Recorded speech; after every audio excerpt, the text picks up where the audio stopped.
Hey, what's going on, everybody? Joe, Passion Unchained. It's getting late here, so I have my blue blockers on. They take away the blue light, so I get tired and stuff. I'm going to tell you a little bit what I'm grateful for this year. But before I do that, I want to show you a little project that me and my friend did. Me and my friend Rex. You'll see a little time lapse. I took my desk that you've seen me on a lot before, and we Mod Podged it with some vintage Life magazine stuff and some other things and ads, and I had this Korean pamphlet ad which has some random pictures and stuff, and there's some hilarious stuff mixed in here. Some Mod Podge is still drying, but I'm really happy with how it came out. It's going to be fascinating just to look at stuff and read them as President Nixon. The magazines were from early 70s, so you can see the ads are hilarious. I'm really happy. I'm really, really happy with how it turned out. There's that's a new TV at the time. It's crazy. I'm really happy with how it turned out. There's more Nixon stuff. Yeah, man, this is hilarious and awesome. So many thanks to Rex.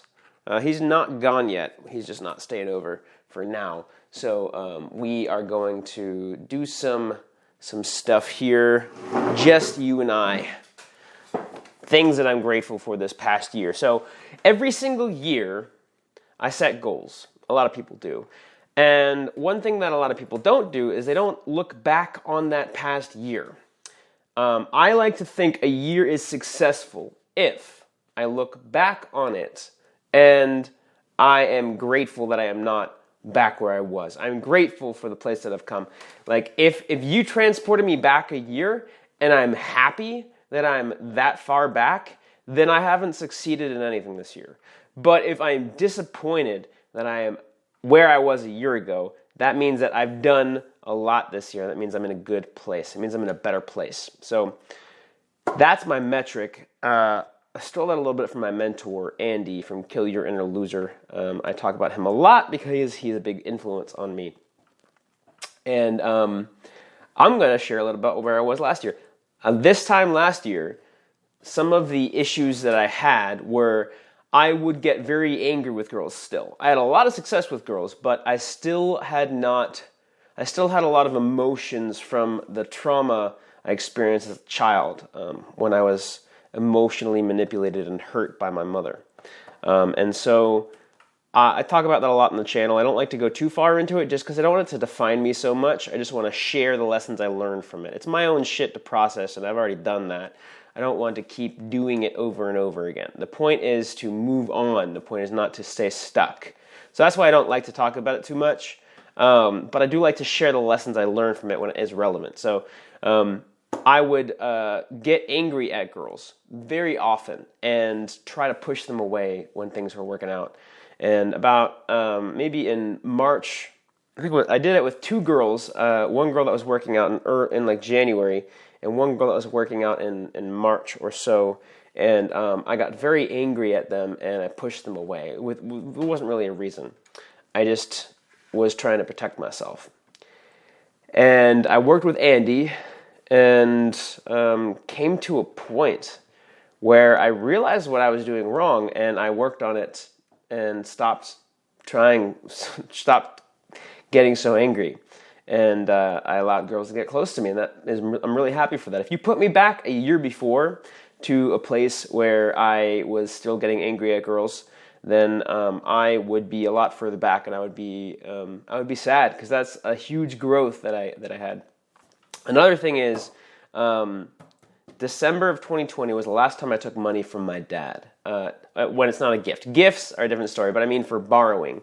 He was giving me money for my health insurance premium, and earlier in 2020, he was giving me money for certain things, certain bills.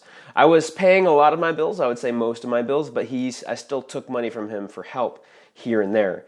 And it was something that I wish I had stopped sooner, because every time I would take money, I felt less and less able to work my own life, to do my own thing, to be responsible for my own money.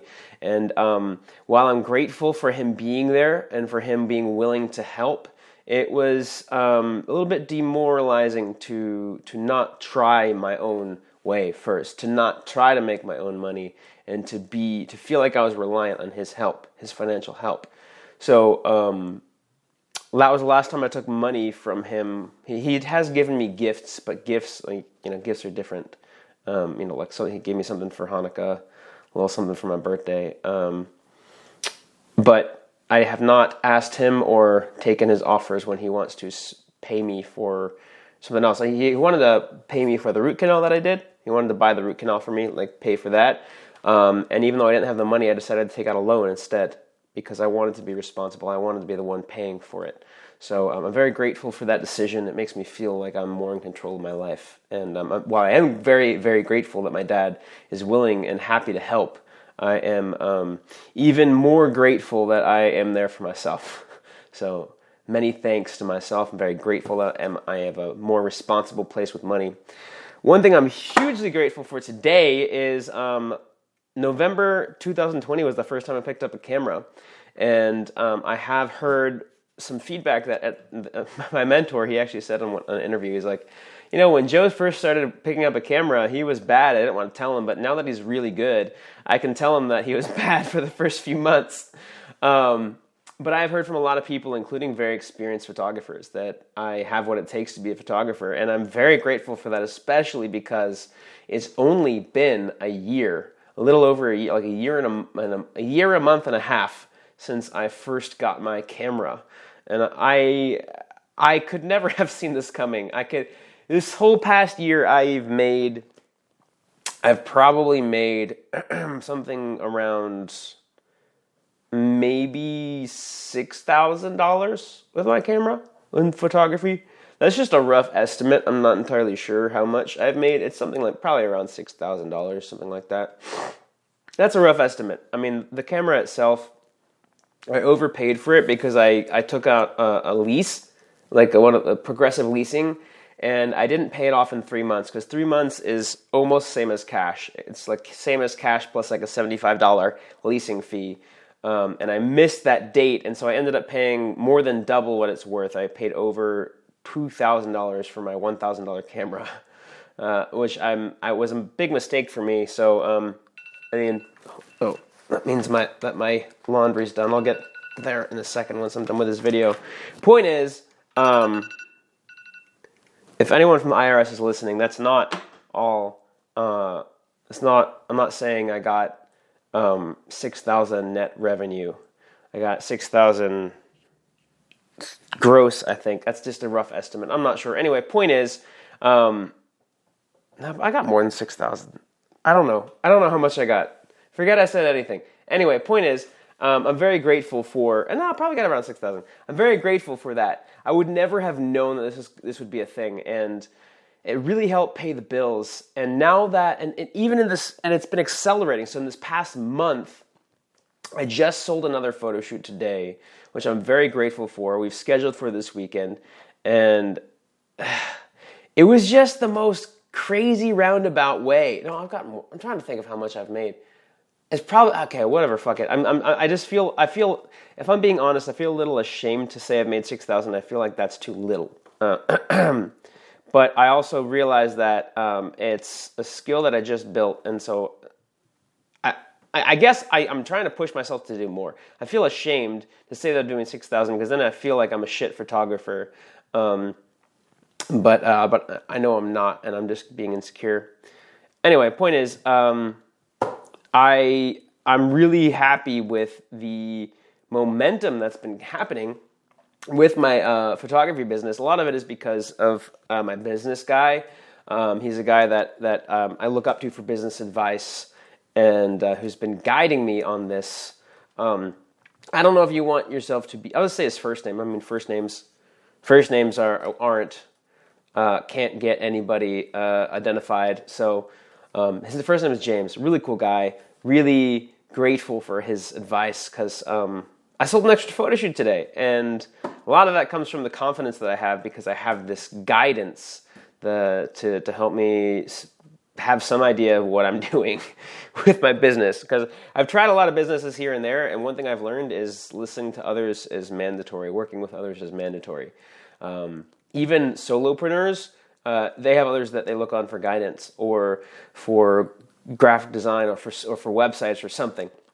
Every entrepreneur relies on other people. Even if they don't have any employees, they rely on other people.